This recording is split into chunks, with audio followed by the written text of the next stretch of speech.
start the recording. This is going to be a really quick, that is rapid fire through the deck. You'll have the recording. You also have the deck. But it sort of starts assuming that basically none of you have done any sales of Impact Visor, and certainly you haven't done sales of Usage Visor or Social Visor because nobody has yet. So we get to all be first timers here on some parts of it. And I'm going to start by looking at sort of the big picture, going back to a year now when we did some surveys of our customers right after the spring Stanford Publishers meeting, where we asked them about their interest in analytics. And we never have seen interest as strong as what we got then. Basically, except for one component, everything was above 50% of the respondents saying, yes, I am interested. Not just I need more info, but yes, I am interested. So we took that as a pretty strong recommendation, and that gave us an agenda of what we were trying to develop. And you can see I've sort of lined up the components that, Jose, can you hit the light switch just to turn that off? Let's see, yeah, that one. Thanks.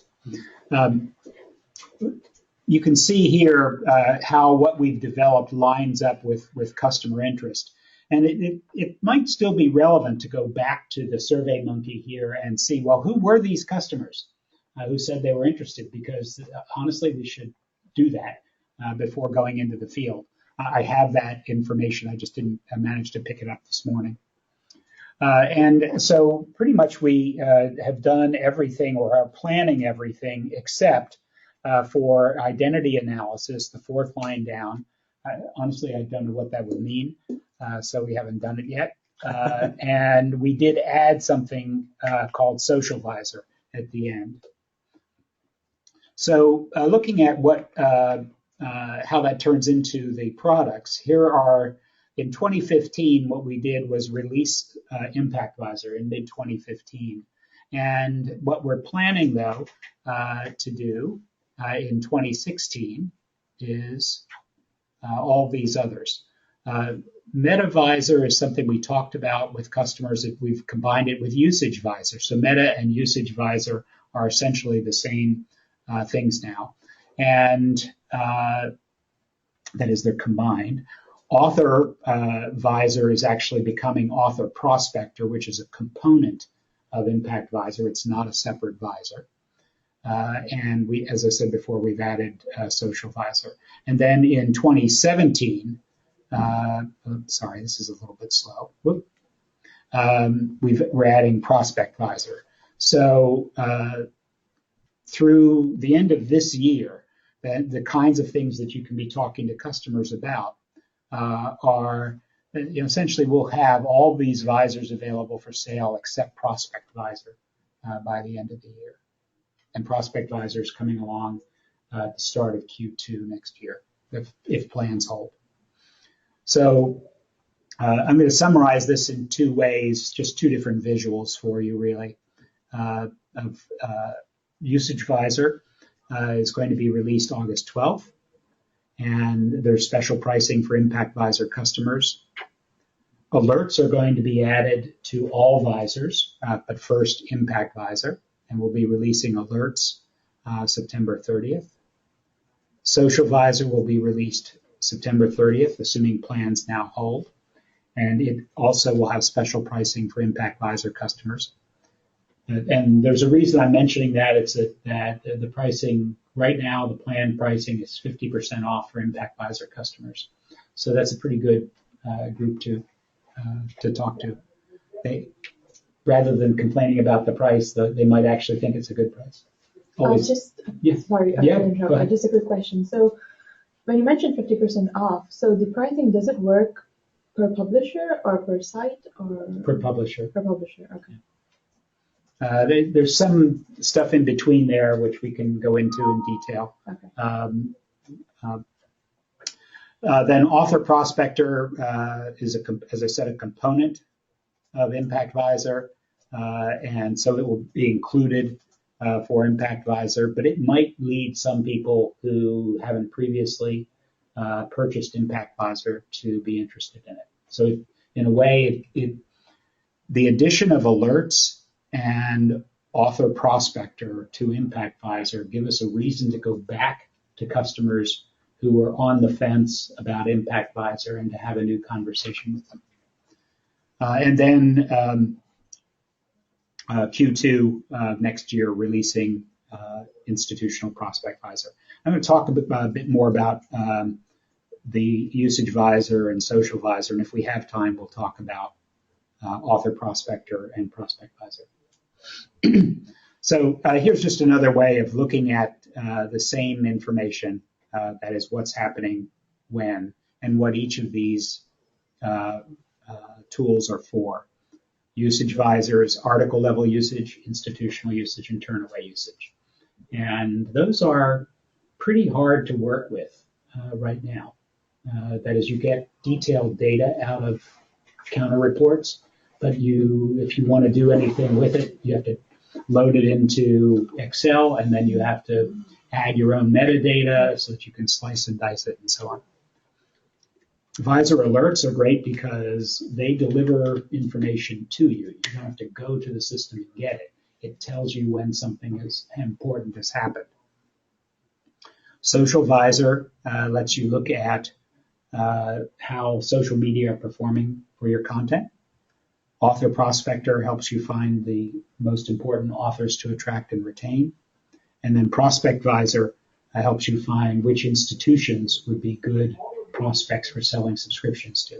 John, what's the difference between the Turnaway usage in the Prospect Visor and the Turnaway usage in the Usage Visor?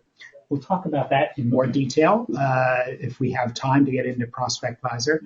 But the Turnaway usage in Usage Visor, number one, is focused on the turnaways known to that publisher. In other words, if I've got 3 journals that I sell and somebody subscribes to one of them but not the other 2, they're going to get turned away from those other 2, and the Usage Visor will be able to tell you who they are who got turned away because they're in your subscription database. But in number 5, we're going to be expanding the scope so that it's not just your subscription database, it's all subscribers that are in HighWire space. So if you sell 3 journals and somebody subscribes to none of them but's getting turned away from them, but let's say you're Cold Spring Harbor Labs, but they subscribe to PNAS, we'll know who they are.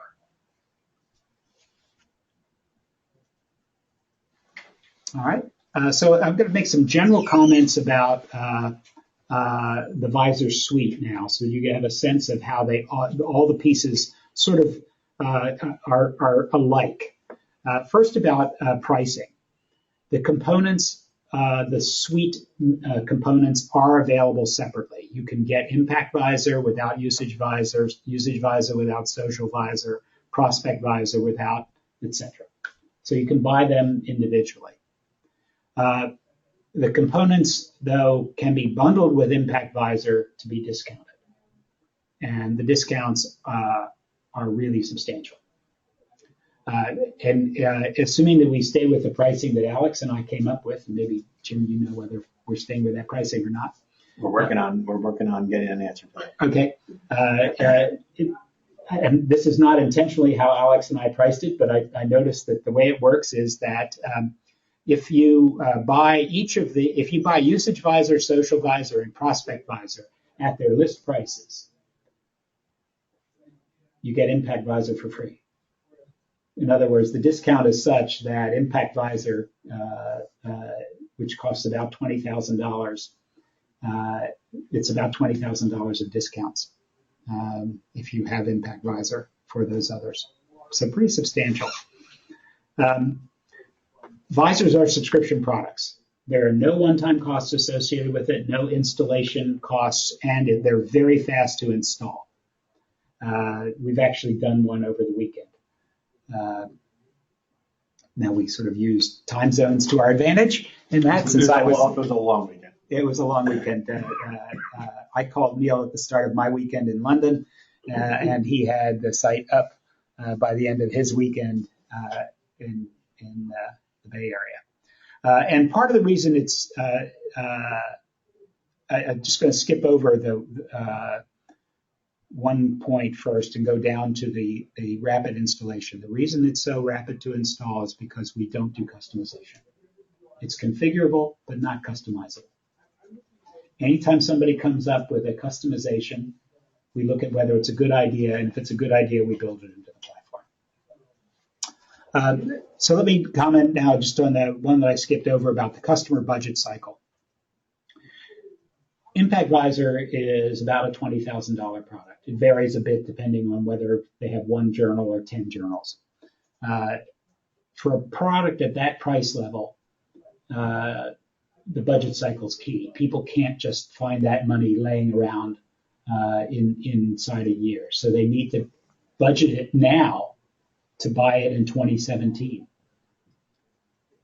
That's why it's really important. And what we're hoping is that some of the prospects we have for Impact Visor now actually put it in their budgets in 2015 for 2016. So knowing a customer's budget cycle is really important. And I think we've started to record that in Salesforce. Jennifer would have to tell us how rigorous that is. Self-service. Impact Visor and all future Visors will be self-service. Once we set them up, the customer can take care of them. It all happens automatically. There's a standard interface. It's not a HighWire designed interface in a way. The visualizations are, but they log into Tableau, which is an industry, very, very popular industry tool for visualizing analytics. And it's multi-user license. And what that means is that we give a username and password to a customer, and that customer can then give that username and password to as many people as they want, so long as all those people can see the same data. So they can have 10 people, 20 people using it, or just one. All right. Any questions before I go on to the? Okay. All right. So Impact Visor is available now. I think one of the things you could do on this to figure out who to talk to, and I've got a lot more detail on good prospects for Impact Visor. But it might be to take a look at the business value map and see where individual customers' business value map lines up with what I think are the key values that Impact Visor brings. And those are the ones I put in red. Attracting and retaining authors, that's coming with our author prospector this fall. Increase impact, why else would you do it? And data-driven decisions. All of the Visors have to do with making data-driven decisions. So, as I've already said, we've now rolled out all these components of Impact Visor. So where it can get a little confusing is that there's a suite of tools called Visors. And within a particular Visor, Impact Visor, there are also tools. But these are not called Visors. They're called viewers. I know that's complicated. Dan gets it confused from time to time. But that's so try to avoid getting confused. Yeah. Quick question. Sorry. Yeah. So is this common for a common suite of viewers for all the Visors, or just for Impact Visor? So it is kind of, that's a good question. What part of the goal of the Vizor suite is that as much as possible, we integrate all the information into one place. Okay. So the customer who's using Usage Visor and Impact Visor doesn't have to go to two different places to use information together. Mm-hmm. We found from customer comments is the integration is really sweet. That's what they like, that they don't have to go to different places. What that means in practical terms is that wherever we can, in different visors, we reuse the same viewers. So rejected article tracker turns out not to exist in other visors, but the hot article tracker, that exists in the usage visor. It will also exist in the social visor. The hot object tracker does too. The section performance analyzer does, and the correlator citation usage does. So some of the components do get reused. And that's really good for us because it lowers our cost of creating it. It speeds our ability to create it. And it's good for the customer. It sort of lowers cognitive overhead of trying to remember, what rock is this tool under. All right, so in 2016, we're adding one component to Impact Visor, and that's the author prospector. We might change the name. The original name for author prospector was Star Spotter, and that is authors being stars that you want to spot. And I'm a little worried that having an author prospector it gets confused with Prospect Visor. So we might, then Star Spotter probably sounds a little bit more interesting anyway. But a little ethereal. These are our heavenly authors. That's right. All right. So the other thing that you can do, and KJ can probably help you with this, is let me go on to another slide first and then come back. So these are the publishers who now have Impact Visor. There are 21 of them. There's some of our literature that says 22. It's wrong. There was a duplicate in the list. When we were auditing to see that we were billing everybody, I could only find 21 we were billing. So I said, something wrong with the list. What's good about this list is that it has upsell potential. That is, we can add journals. So for a lot of the publishers in the original list of 21 only had us install 2 or 3 of their journals, but many of them have 5 a dozen journals. We could go back and install the others. KJ can show you how to figure out which publishers don't have their full suite in there. And it's really quick for us to add journals, and it's pretty cheap too. And they can choose to add 1 or 2 or to add, all the rest of them. There's a second thing that they can do, which is to add cohort comparators. That is journals. They can give us a list of their competitor journals, and Impact Visor can help them analyze what their competitors are doing. Most publishers had us add only 1 or 2 competitors. They can have us add more. It's about the same price to add competitors as it is to add journals. And originally, pricing, back when we launched in July, the pricing to add new journals was about $2,000 each. It's now $1,000 or less. It goes down all the way to $350. Actually, it goes all the way down to free. Oh. If a publisher has launched a new journal, doesn't have an impact factor yet, it's free until that journal has an impact factor. So that's a reason to contact somebody and say, there's something HighWire will actually do for you for free. Can you believe it? All right. So. Sorry, quick question on the thing that you just explained. So the cohort comparator, so you said that if they give us a list of competitors, what exactly does it do? So it's think of it as like the hot article tracker, which shows you the best articles you've published, except it does it for your competitors. It tells you what are the best articles your competitors have published. That they have. That they have. Yes. Okay. Thank you. All right. So now going beyond the list of 21, what do well-qualified prospects look like for Impact Visor? This is how I would describe them. They're STM publishers. That is, they publish science, technology, and medicine. They're probably not social science publishers. Right now, we're not particularly good at social science. For one, for the rejected article tracker. We'll probably work on that next year. So I'm not going to go through every one of these items in the list, but there are a number of reasons why they might be a good candidate for Impact Visor. The trick is knowing when these are true for a customer. A lot of our customers talk to us about, production things, but they don't tell us when they're changing editors in chief. They do tell us when they're launching a new journal. Pretty much they have to. So if you look at, who have we launched a new journal with in the last 2 years?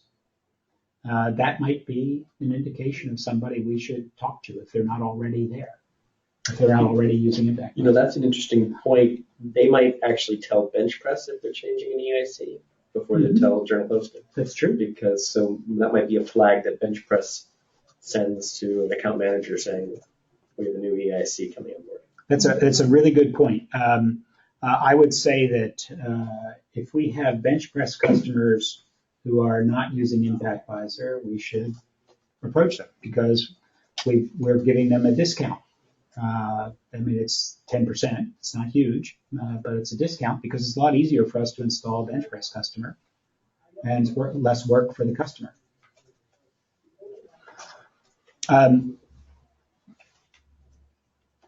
So take a look at these, and if you have questions about these, go ahead and let me know. I'm glad to, if you say, how would I know this? Well, we can help with that. But in some cases, you might just have to ask our contact. So, are any of these things true? And I'll almost guarantee you that some of those things are going to be true in every journal or every publisher. All right. So who are the prospects for Impact Visor? Well, Jennifer has the best list. And she and I have worked on scrubbing a list. I've got parts of it right here, but I think Jennifer might know some that I don't know. So we've recently made proposals to the 4 publishers listed here. I think RCGP is just getting proposed today.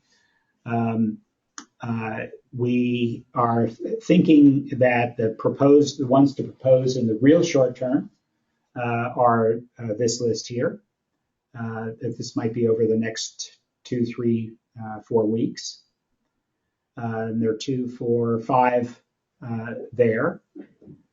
Consortial possibilities. Well, Jennifer introduced the idea that we might want, instead of selling one journal, one publisher at a time, sell to a group like the FASEB is a, I think it's 30 societies that have 15 of them published journals. Maybe make a group sale. And then there are some others that maybe need to be sorted. Figure out. ECS, for example, talked to us a lot, Electrochemical Society, talked to us a lot about Impact Visor, but they didn't buy. Maybe we should go back and find out why. What's up with that? The others all expressed interest at one point or another. So that's it for Impact Visor. I'm going to move on to Usage Visor now. Any questions on Impact Visor? Okay. Ramita, if you have any questions, just pipe up. Yeah, sure. Okay. And if for some reason I don't stop talking and you can't get a word in edgewise, then just put something in the chat box and I'll see it. Yeah, sure. All right. So this is going in our newsletter.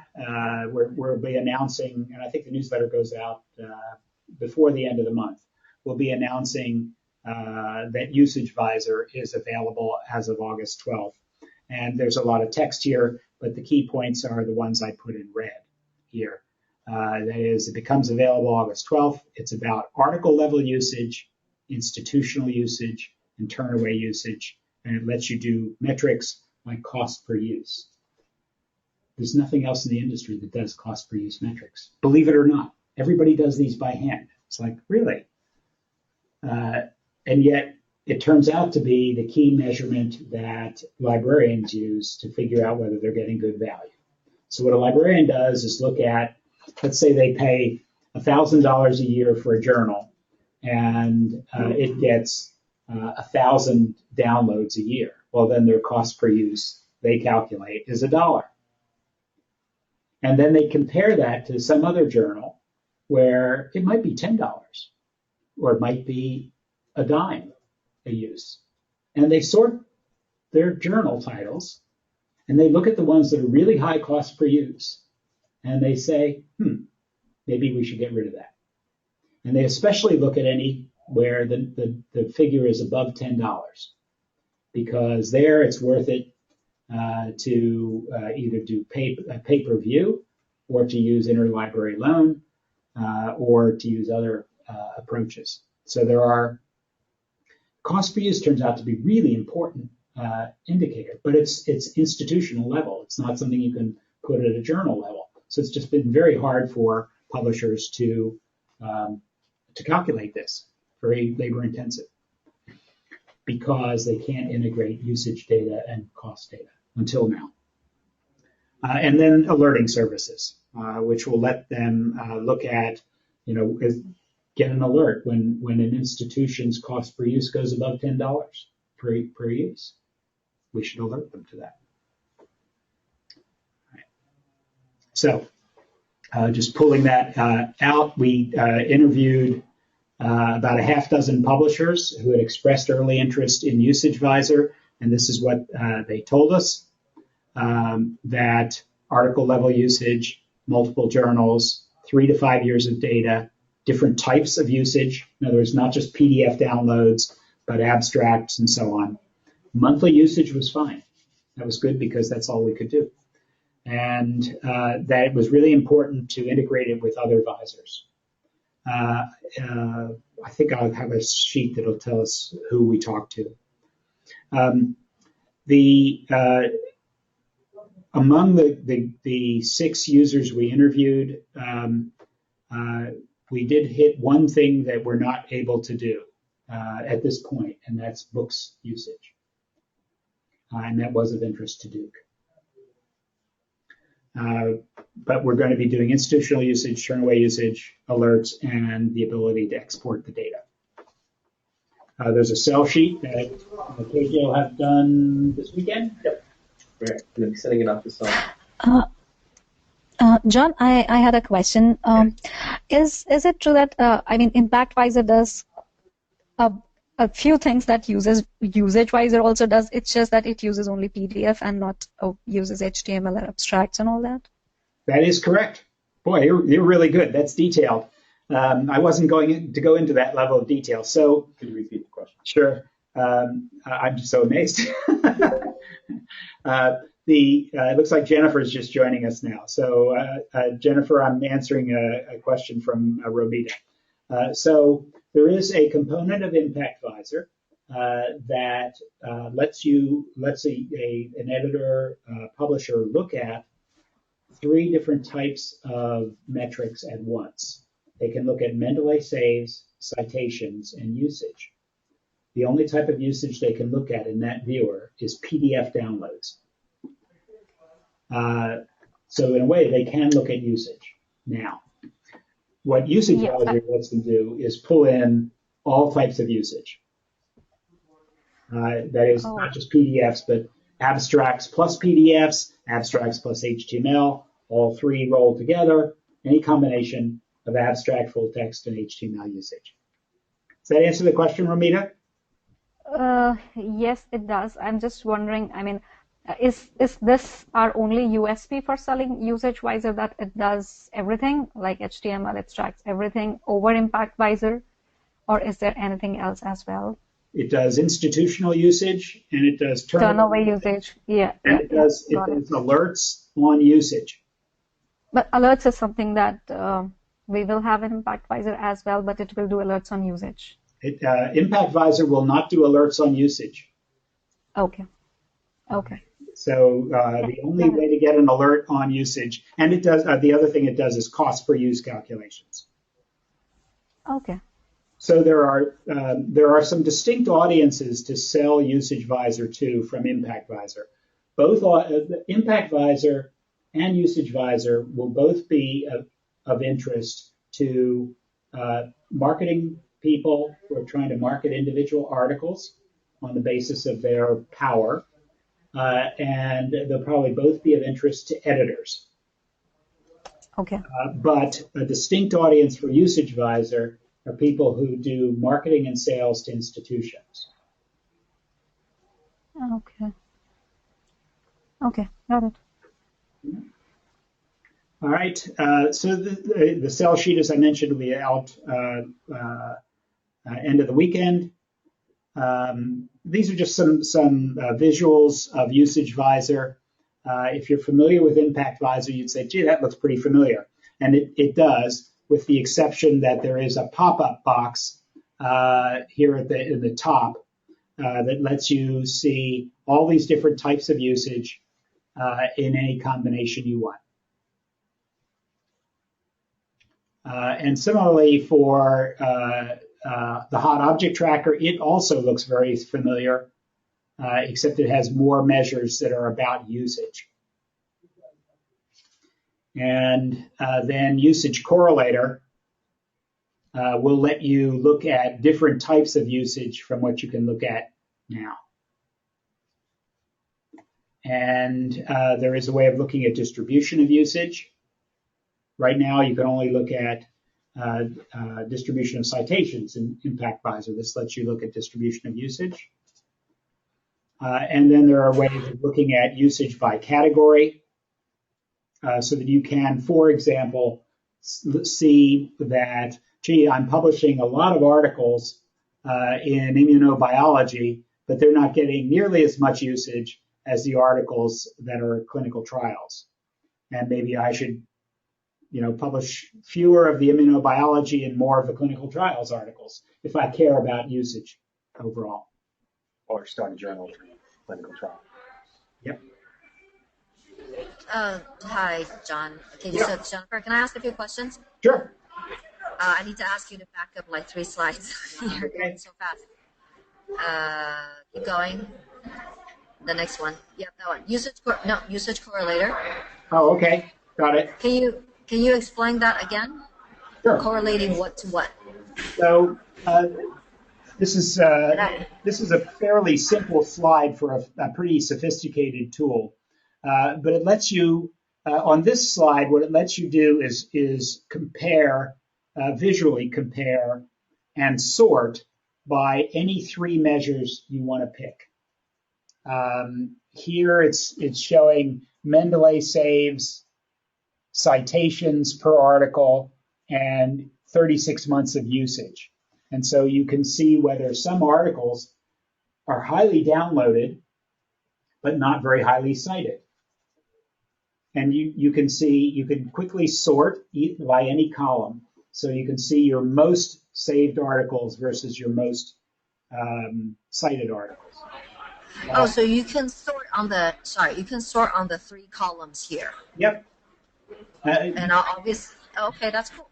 All right, yeah, sorry, because the webinar, it's not very clear, so I can't read the words. That's why I couldn't figure out what this was. Okay, no, sorry. Perfectly clear now. Makes sense. Yeah, this picture should actually be a little larger. You can barely see it, but there's a little sort indicator that I'm pointing to right now. And all you do is click on that, and it causes it to sort by that column. And then if you can mouse over the middle column, and the sort indicator will show up, and so on. There are lots more tools behind this, though, that let you do things like see if there's a correlation between Mendeley saves and usage, or Mendeley saves and citations. And in fact, there is a correlation for most journals between Mendeley saves and citations. All right. And the different parameters, there's a list of them somewhere, right? On how you pick the 3. Yeah. I thought, yeah, it's a list like the list here.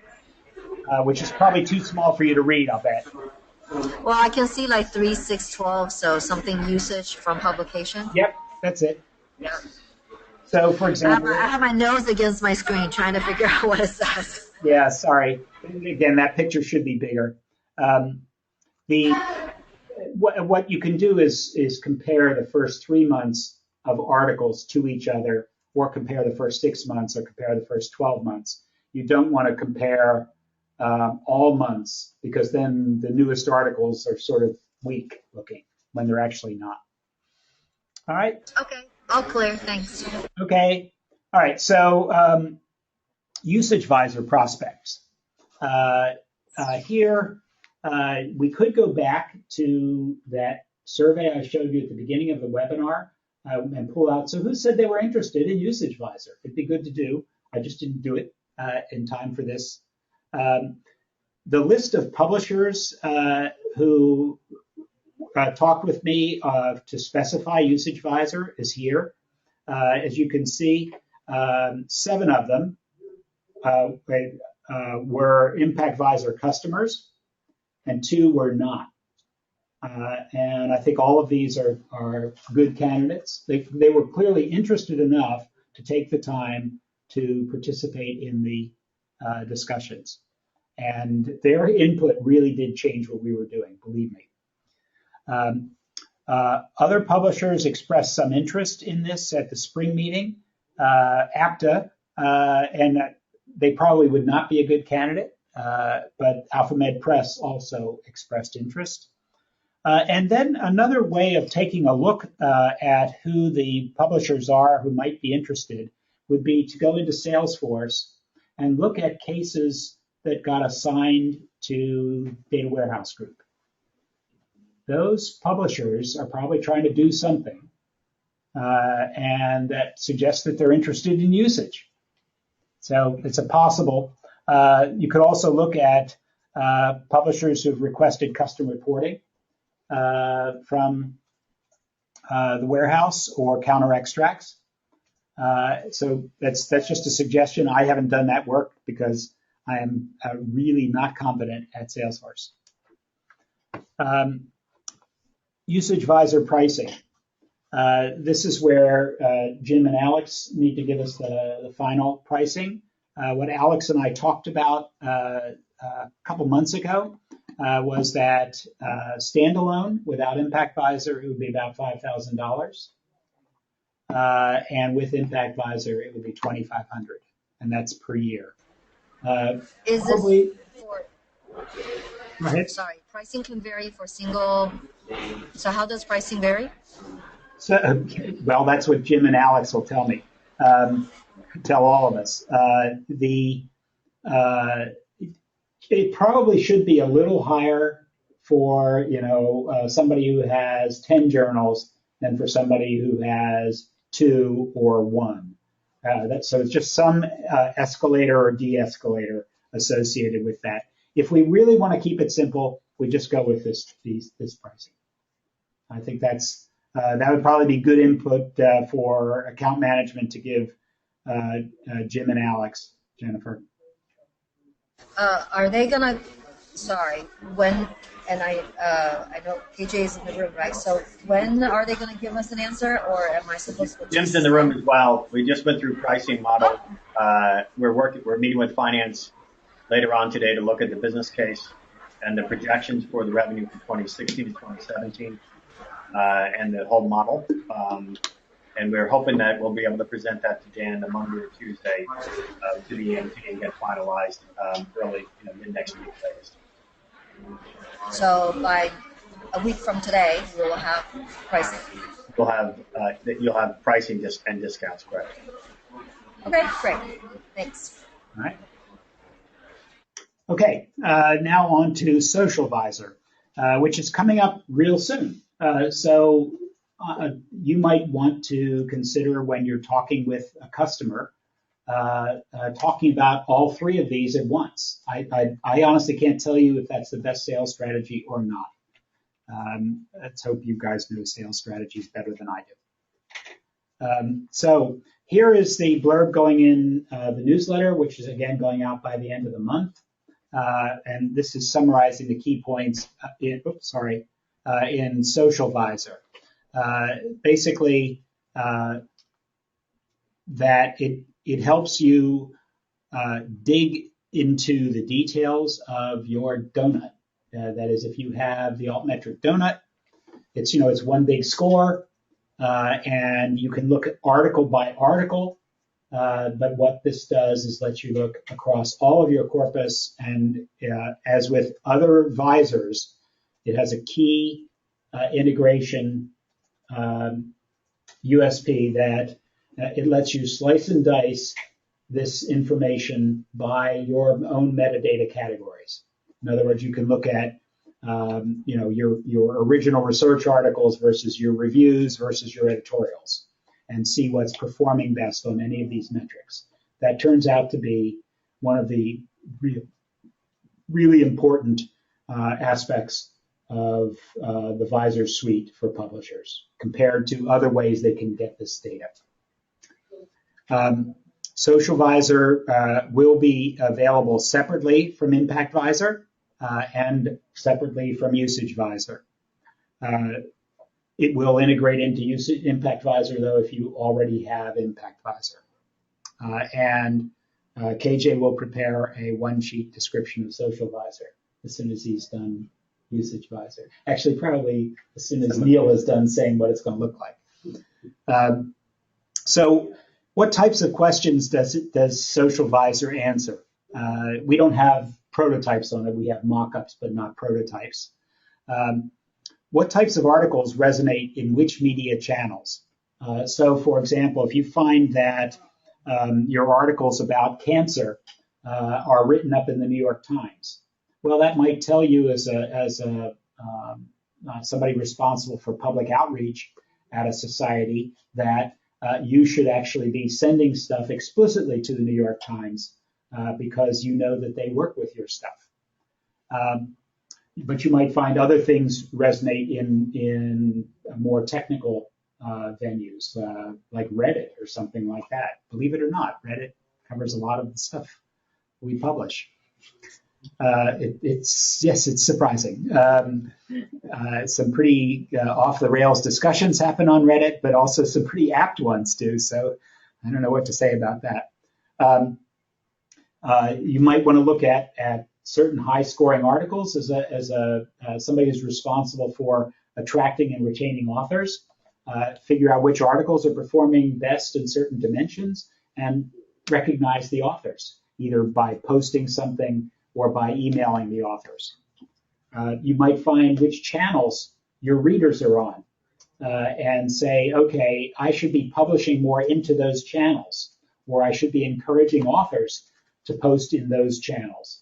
If it turns out that Twitter is where people are seeing your stuff, not Facebook, then get with it on Twitter. Or if it turns out it's Instagram, or God help you if it's Pinterest. Who knows? Snapchat. It's all Snapchat. It's just amazing what people are using these days. Honestly, yeah, Snapchat. It's like, wait a minute, how could that work? But who knows? And of course, the alerting tools I think are particularly interesting here because editors, and I would almost certainly guess publishers, have no clue about what's happening in social media unless they have somebody watching social media. And I know that we have a couple of publishers, ASBMB and AAAS, actually do have social media people assigned on their teams, so it's pretty impressive. And they'll know what's really resonating. But by and large, Cold Spring Harbor too. Yeah, that's a good point. Cold Spring Harbor too, especially with bioarchive.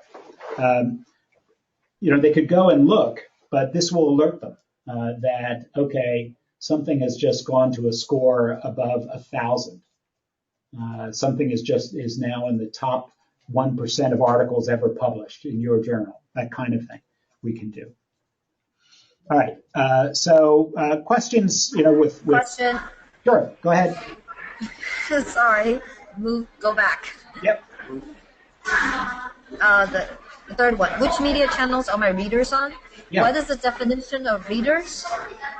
Are you just thinking where they are being opened and assuming and just dividing that? No, so it's a good question. So definition of a reader here is different. It's a social media reader. I believe, and honestly, I don't have the evidence to go along with it, but I believe that a lot of people on social media never actually go to the article itself. What a lot of people are looking for is awareness that something exists, and the social media channel gives that to them. And so they don't need to go back to the original article. If they went back to the original article, we'd have a referrer tag that would tell us, okay, this person engaged with your article in Facebook. But we don't have that because my contention is that lots of people are seeing content about your articles on Facebook, Twitter, Snapchat, etc. And you need to know that. And looking at your referrer stats in Google Analytics or at HighWire is going to tell you that. Does that answer the question, Jennifer?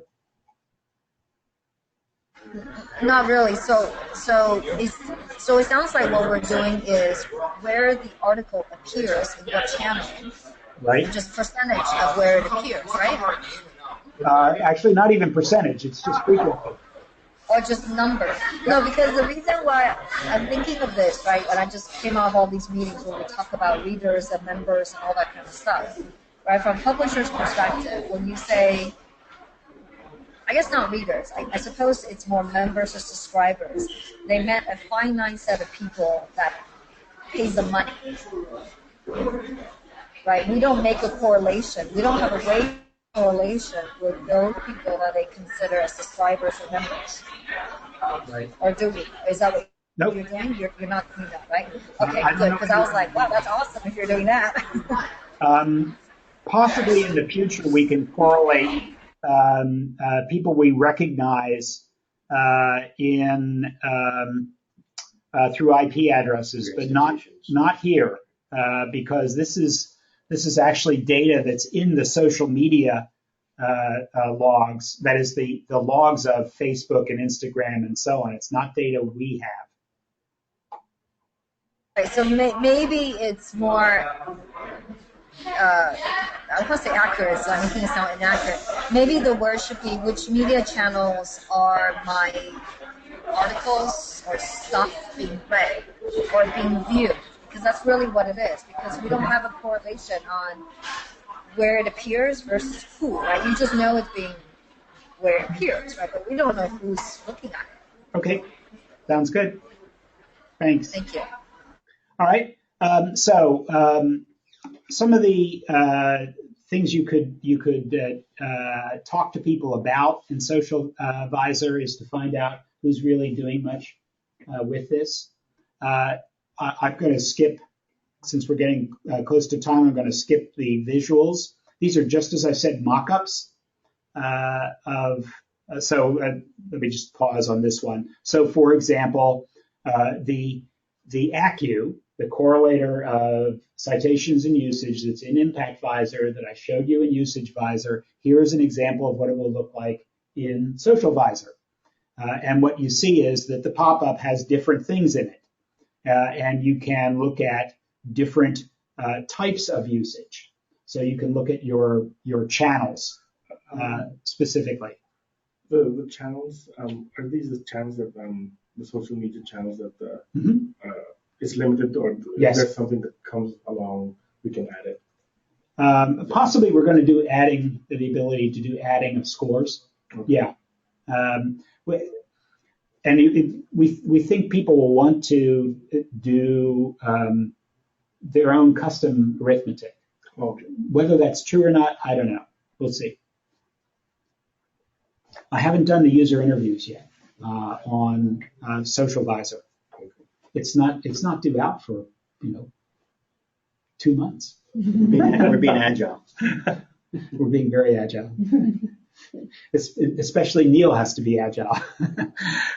So one of the things that you might hear is, well, I've got the donut. What do I need Social Visor for? And in fact, if you don't care, if you say, hey, I'll just poke around my site and I will find the highest ranking article, then God bless you, that's going to take you a long time. But what Social Visor will let you do is rather than looking at a single article, it will let you look across all of your articles or across the last 6 years of your articles, probably, and identify which things are highest in certain dimensions. Which things get the most tweets, which things have the highest composite score, which things get mentioned in news outlets, which typically will mean the New York Times, the Wall Street Journal, and so on. So that's one thing it can do. Another, if you possibly you've tried this. If you click on the donut on a HighWire website, you get this kind of information, which is really fascinating, but it's still one article at a time.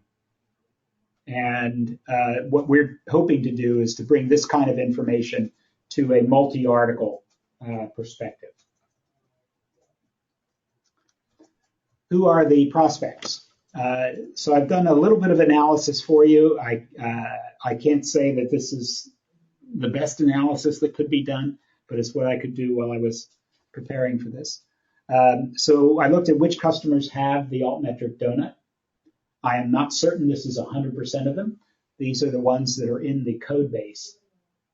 So there are 23 customers who have this.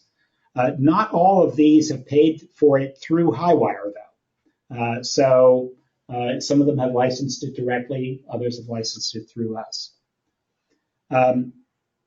It is also possible, though, that some publishers are interested in social media analytics, but don't want to publish the donut. In other words, they don't want to put that data visible on their site. Those are people we'd like to talk to, too, because that's what we're doing. How you figure out what those are, who those people are, I don't know. Possibly, it's some information in Salesforce. People who expressed interest in this at the spring meeting, this is the list. So these are the publishers I'm going to talk to about the specification of Social Visor. Probably publishers participating in Kudos or Kudos. For Romita, Kudos. For everybody else, Kudos.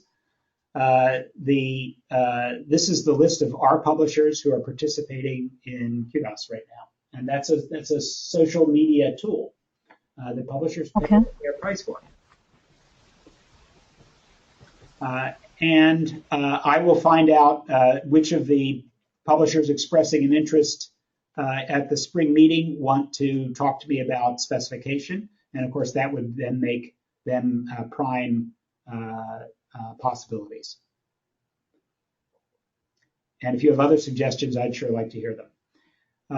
Social Visor pricing is about at the same stage right now that Usage Visor pricing is. So hoping by the end of the week, we'll hear from Jim and Alex. What I would add, though, is at the bottom third of this slide, until we have Crossref Event Tracker available, which is at probably end of the year at best, in order to use Social Visor, we HighWire will have to get the data from Altmetric. In order to get the data from Altmetric, our publisher has to subscribe to Altmetric Explorer, and they have to license that from Altmetric. It's typically not a high price. It might be $1,000 or $2,000 a year for some of them, but they have to pay that fee to Altmetric. So before we turn on Social Visor for a customer, our rule is that me, KJ, somebody else in product, has to check with Altmetric that this customer is licensed. Okay? We can also, if a customer is interested but doesn't know who to contact at Altmetric because they licensed Altmetric from us, we can give them the contact, or we can have somebody from Altmetric contact them. All right, we only have a few minutes left. Let me just do a really quick look at the Author Prospector, which is coming this year. As I mentioned, it's we might rename it to Star Spotter, who are, what we've been talking to publishers about is whether they actively reach out to authors. If you think back to the business value map, you saw that it's the highest ranking item on the BVM is attract and retain authors.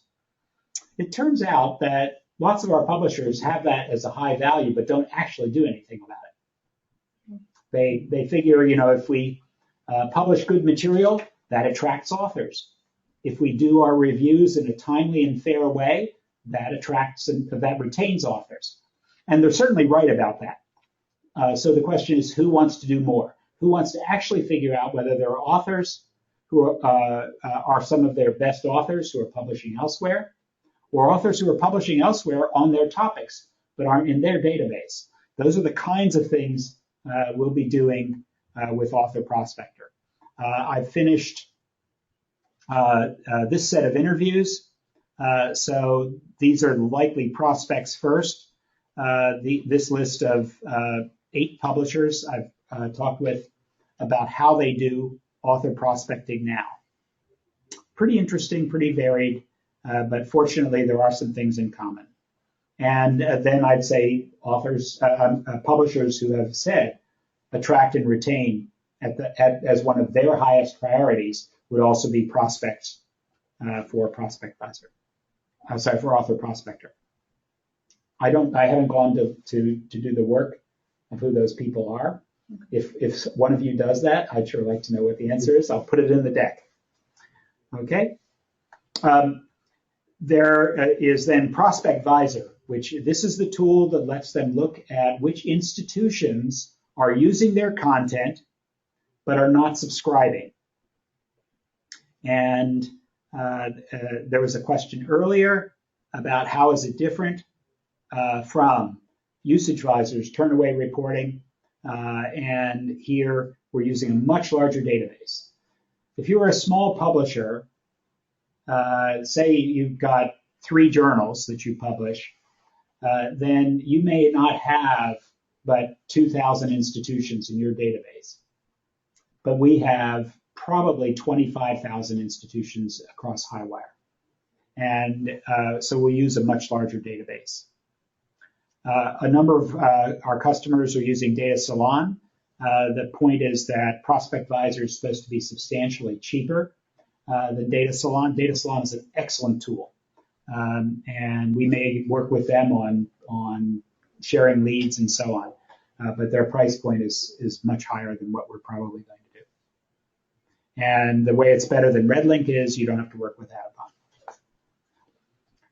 This back in 2015, a year ago, we made a list of our. We had an expression of interest from publishers who were interested in Prospect Visor, and this is the list. Now it's a year old, but this is I think a pretty good list.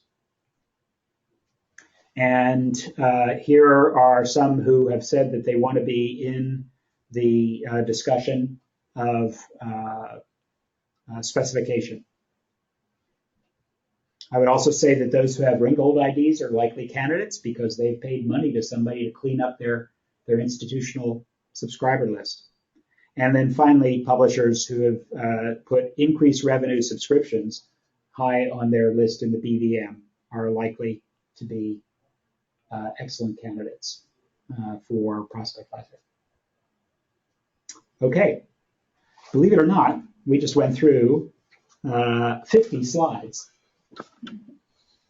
Good job. Yeah. So I just have a quick question. Sure. I'm not sure if I missed it on the deck. So I saw a lot of points when we were discussing about the other visors where the pricing is like with Impact Visor, it's a specific price. Mm-hmm. Without. Mm-hmm. So do we have different combinations with the other visors, or is it just Impact Visor? Like, is it like a base? So it's a good question. It's not in the deck because Jim, and it's one of the questions I asked Jim and Alex to decide. Okay. Right now, my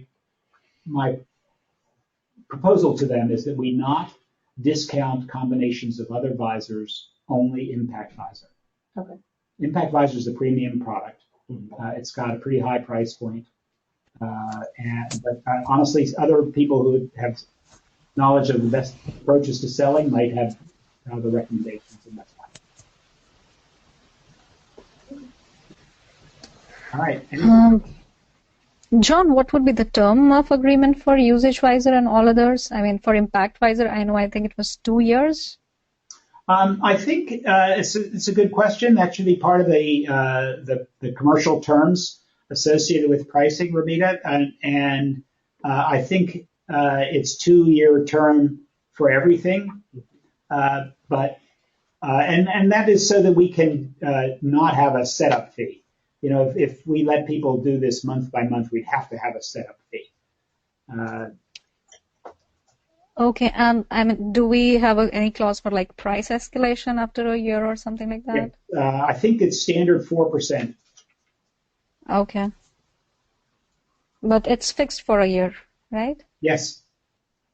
Mm-hmm.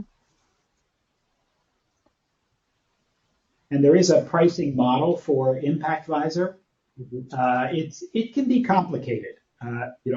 I'm sorry. It's in Salesforce, is my understanding. If at some point you're about to make a proposal and you want to have me or KJ check it out, just send it to us. Okay. Okay, and similar is going to be, I mean, almost same terms and conditions are going to be there for Usage Visor and all other visors? Yes.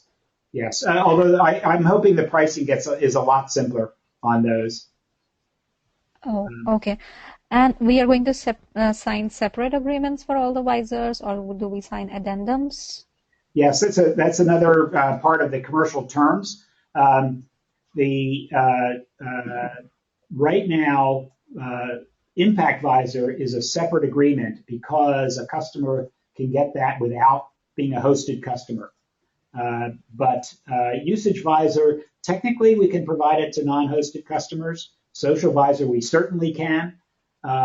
Prospect Visor, I think it'd be really complicated. So I think we need to have Jim, Dan, and Russ decide that. I'll write those points down, Ramita. Okay. John, what Ramita is asking is because these three are being chartered with going back to get our Impact Visor agreements that were not signed. Mm-hmm. So they're also being chartered to go upsell usage and social visor. Uh-huh. So if existing customer who owes us the Impact Visor agreement wants to now purchase, let's say, Usage Visor, how many documents are we signing? That's the question. And I've already asked that to somebody, but I didn't actually get an answer. So can we figure that out quickly? Yeah, good idea. Okay. So just one last. So John, so just so I know who I'm expecting the answer from. So John, are you getting that, or Jim, if he's still in the room, or who? So Jim is trying to start my next meeting, which is 4 minutes late, and the visitor is here. So I think Jim should answer that question, but I will ask him. Actually, it might be Russ who has to answer that one, but I'll just make sure it's in Jim's list of things to get answered. Okay, thank you. John, I know you're running late, but just one last question I'll have. Sure. Who are our competitors for Impact Visor and Usage Visor? Main competitors? Competitors for Impact Visor would probably have to be Thomson Reuters with their Web of Science and JCR, but typically they only do that as custom projects. I haven't seen a Scopus product that does the same things, although they offer the information to some of their editors, but not to any of ours. And for Usage Visor, I think that Adapon has a tool called Passport Analytics that they're just introducing. But again, that wouldn't be for a competitor for our customers. Okay. Okay. Well, thank you all. Appreciate it. I'll send the deck around. Thank you so much, John. Yeah. Have a good day. All right. Bye. Yeah. Bye. All right. That was recorded, right? Yes, it was recorded. Have access to